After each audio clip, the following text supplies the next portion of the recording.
यह वो किस्सा है जो अब मेरी जिंदगी का हिस्सा है। मैं थोड़ा जिद्दी किस्म का इंसान हूँ और इसी जिद की वजह से बचपन में मुझे बहुत मार पड़ी है। लगभग मुझसे घर के सारे लोग परेशान रहते थे। माँ तो इस जिद की वजह से हर दूसरे दिन झाड़ू से मारती या फिर बात करना बंद कर देती थी। इसीलिए मैं भी थोड़ा चिढ़ा-चिढ़ा सा रहता था। लेकिन इन सब रंजिशों के बीच एक शख्स चुपचाप मेरे साथ खड़ा रहता था, वह थे मेरे पापा। हाथ उठाना तो दूर की बात है, मुझे तो यह भी याद नहीं कि आखिरी बार उन्होंने मुझसे ऊंची आवाज में बात कब की थी। हूबहू मेरी तरह दिखते हैं वो। क्योंकि पापा हमेशा कहते हैं जैसे कि दोस्त जितना एक मैं दूसरे उनसे के बिना सीखता कुछ हूँ, कहे, उतना वह आंखों भी ही मुझसे आंखों में सीखते एक हैं। दूसरे का हाल बाप समझ बेटे के लेते हैं। रिश्ते से पहले हमारे बीच दोस्ती का रिश्ता है, बिल्कुल वैसा ही हमारा रिश्ता भी है। पापा मुझसे कभी किसी के लिए मना नहीं करते। जब मैं उनसे कहीं जाने को कहता या फिर कुछ करने को पूछता हूँ, तो वह सिर्फ एक बात बोलते हैं कि बेटा अगर तुम्हें यह गलत नहीं लग रहा, तो करो। यह शब्द सुनने के बाद मुझे ना जाने कैसे खुद ब खुद सही और गलत का अंतर समझ आ जाता है। यह बात उस समय की है जब मैं क्लास 5 एथ में पढ़ता था। ठीक 1 तारीख को पापा की तनख्वाह आती और महीने के पहले रविवार की शाम पापा और मैं महीने भर का राशन लेने के लिए एक साथ जाते थे। मुझे आज भी याद है, एक पुरानी सी साइकिल के हैंडल पर 2 थैले बांधकर महीने भर की खुशियां लेकर आते थे। एक बार उस रोज हम राशन लेकर घर वापस आ रहे थे, तो पापा की नजर थैले के ऊपर रखी हुई एक विम-बार की बड़ी टिकिया पर गई।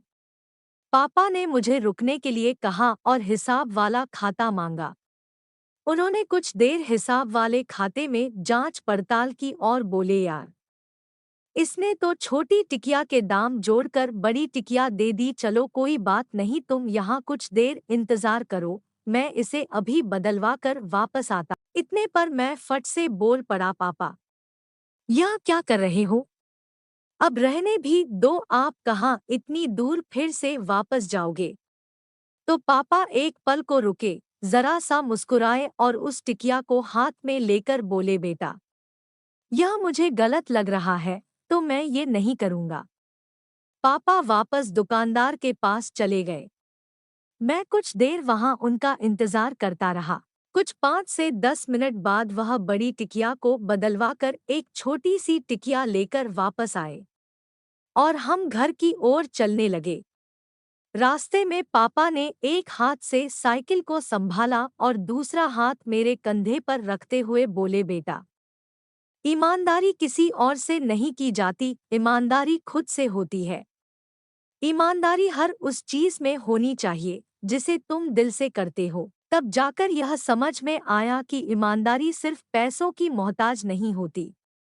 उस दिन से बस्ता उठाए हर दिन इस उम्मीद में घर से निकलता हूँ कि अगर किसी दिन जिद छोड़ देता हूँ या जिंदगी में किसी मोड़ पर पहुंचकर थक कर हार कर बैठ जाता हूँ, तो इस बात की राहत हमेशा रहेगी कि बड़ी ईमानदारी से सपने देखे थे और इतनी ईमानदारी से उन्हें पूरा करने की कोशिश भी की थी। क्योंकि यह जो ईमानदारी है ना, पापा की उस वापस लाई हुई छोटी टिकिया की तरह है, जो गलत नहीं है।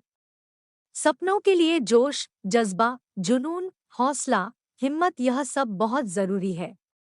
जब तक आप इन सब को पूरी ईमानदारी से नहीं निभाते, तब तक कुछ मुकम्मल नहीं होने वाला। इसीलिए ईमानदार बनो, सबसे नहीं, अपने आप से और खुद से। बस इतनी सी थी ये कहानी।